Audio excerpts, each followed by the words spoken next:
Hi there, my name is Sunny and today is October 15th, 2017, and that means we have only a couple weeks left until NaNoWriMo starts, and that's freaking me out a little bit. So we're getting close enough now that NaNoWriMo is it's starting to feel real. November is only a couple of weeks away, and that means we're gonna be starting this massive project. So if you're a prepper, you're probably already started, or you're just about now starting. Since that's kind of the season that we're in now, officially, because I feel like I probably start prepping a little too early, but since now we're in the official prep season, I want to talk a little bit about prepper syndrome. And by that I mean getting stuck in just the planning stages. Let me preface this video by saying, you do you, boo, because everybody does everything differently. All I know is my experience and the experience I've heard from some other people, but I can't account for every experience. Planning almost feels like doing.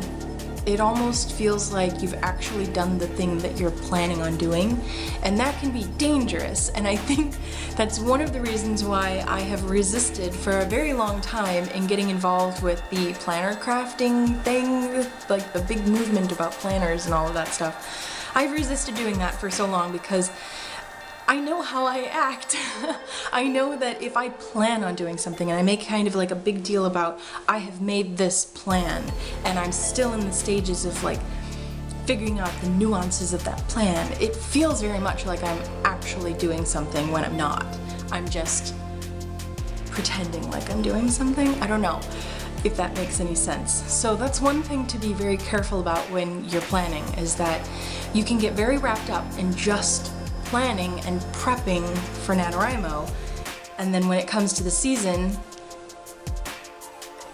maybe it becomes hard to actually get the words on the page, and you feel like you've already accomplished something, and it might be easier to let go the real goal of the season, which is to write the words. And I think that's probably why I didn't win in 2015, is because I had prepped hardcore, and I fell into the pitfalls of prepping. There's some other things that kind of go with that. If you spend a long time prepping, you can burn yourself out. For a lot of people, the way that you write is by just sitting down and exploring the story, and if you spend any amount of time prepping, it can overexpose you to that story. It can be incredibly difficult to find the magic of discovering the story again. And for those people that know 100% that they are pantsers and that is how 100% they can be successful, I would say don't prep. Don't even think about it. And you probably already know that, duh. But NaNoWriMo is a really good time to experiment with your process. And if you've never tried prepping before, I would encourage you to spend at least a week or something thinking about the story. Maybe trying to discover what route you want the story to take. Maybe not necessarily plotting, but something sort of almost like that. And it could be a really interesting experiment. It might be a wonderful discovery that it might allow you to sit down and get the words down faster because you know where you're going, or it could just lead you to not being very excited about getting the words on the page. But NaNoWriMo is still there. The word count goal is still there. You can always push yourself through those difficult, not terribly motivated days. That's kind of the drive for NaNoWriMo, is yeah, every day I'm not feeling exactly like writing, but you push yourself to make that word goal, and so you should still be able to push yourself through not being terribly motivated that day. But yeah. There's a subreddit about world builders, and it's basically a community dedicated entirely to world building. It's not necessarily just for writers. There are all sorts of people just building worlds out there, maybe for a tabletop game or a D&D game or something like that, or maybe just because they love to come up with new worlds and new societies and things like that. They just love creating, and that's the way that they create. And they probably aren't writing anything with those worlds, but it can become a trap. If you want to write and you're still on year 10 of building your world, it may be a little bit too extreme for prepping that much, especially for a NaNoWriMo project. You really don't want to be spending 11 months out of the year planning for the one story that you're going to write for 30 days. Unless, of course, that works for you. Unless, of course, that is like the only way that you know can get success for you. There's also like prepping rituals. Sometimes you'll find something that helps you every single year make the goal. And it could be like, you know, having a piece of candy every time you make 1,000 words or something like that. It could be lighting a candle before you sit down to write, and then that is what helps you get into the mood of putting the words on the page. Like, these kinds of rituals can be really helpful to a vast majority of people who write. And sometimes, so for me, I have certain rituals that I like to do for one year, and they don't always last. So one year I was lighting a candle when I wrote, because I was writing at night, and it was nice to have that lovely little warm glow off in the corner of the table flickering at me, and it was kind of nice, and it had a really lovely scent, and you know, it just kind of put me in a nice calm mood. And I like to drink teas while I'm writing. I like to celebrate when I reach certain milestones. So part of my prepping is figuring out what rituals I'm going to carry through this year, and what do I need to buy, or what do I need to gather to make those rituals happen. A prepping ritual that I have is I have a dedicated notebook for every story that I'm writing. This is this year's, the lovely little llama. I keep everything in it. I have all of my plans for all the videos that I have planned for prep season and throughout NaNoWriMo. And then I also have the notes that I take for the book that I'm reading this year during my prep. And then I also have any notes that I make story-wise. So right now I'm kind of moving through the plot, and I have that section kind of, I did have it marked.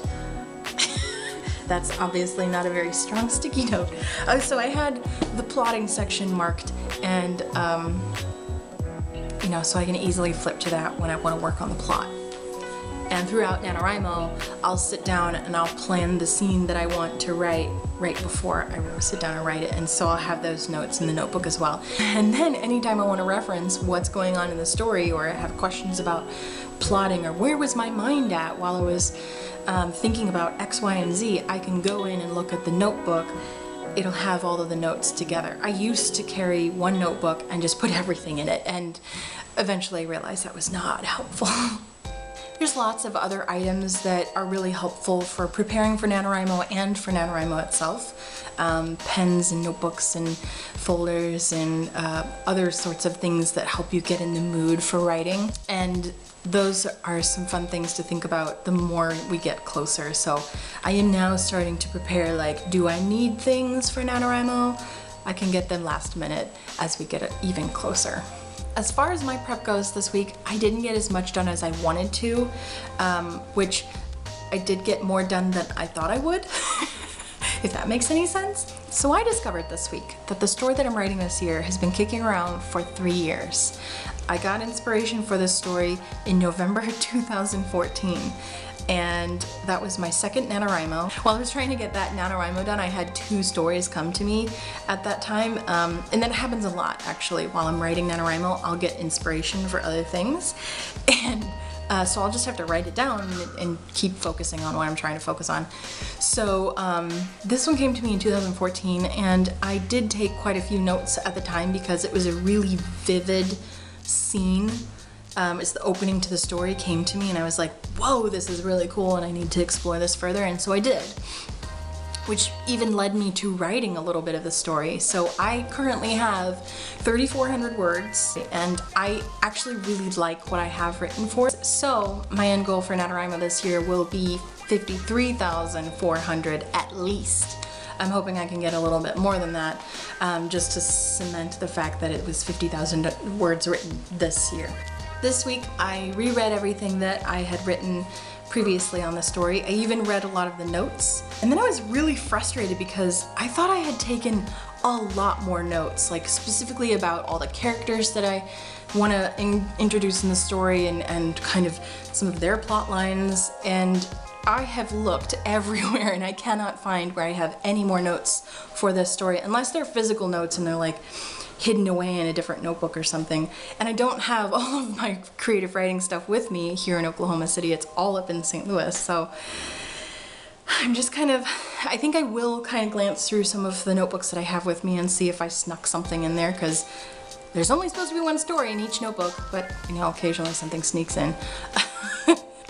So I'll be checking on that and see if I can find anything, but I think it's all up here. I think it's just all locked in my brain. I don't think I ever actually wrote any of it down, maybe. So I need to be taking notes on that so that I don't forget any of it, and I'm sure I've forgotten some stuff, but there's enough inspiration still going on with this story. Like, as I was reading through the notes, I started envisioning the way that this story is plotted out, and then I read through the plot that I had already started writing. This was a couple of years ago when I started writing the plot, and I had only gotten 2/3 of the way done with the plot, and then I just couldn't figure out where it was going. That's been kind of the sticking point with this story, is that I still don't know where the story is going from there. So that's definitely my goal. But I thought the plot went in a certain direction based on my notes that I was reading. And it turns out that I totally cut out like this totally useful little exploration of the story, I guess. I don't know, like there was like literally a whole avenue that I could have gone down, which would have worked into everything else just fine.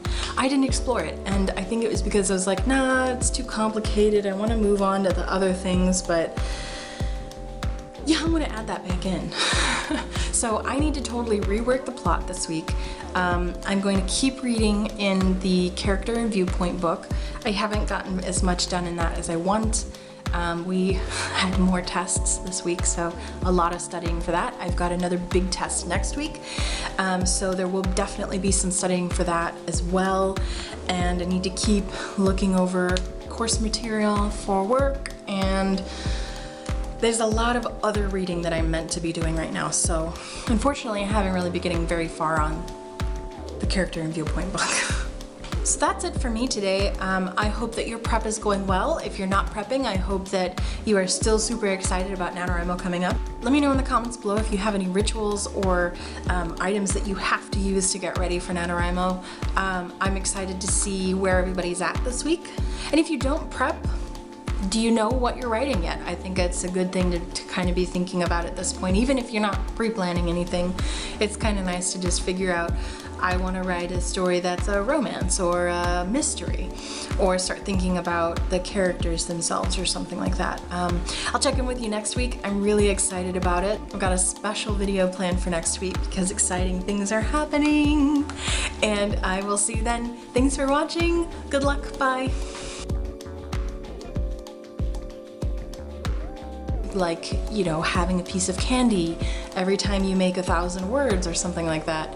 You'd have 50 pieces of candy. Why did I have to do the math? I didn't have to do the math.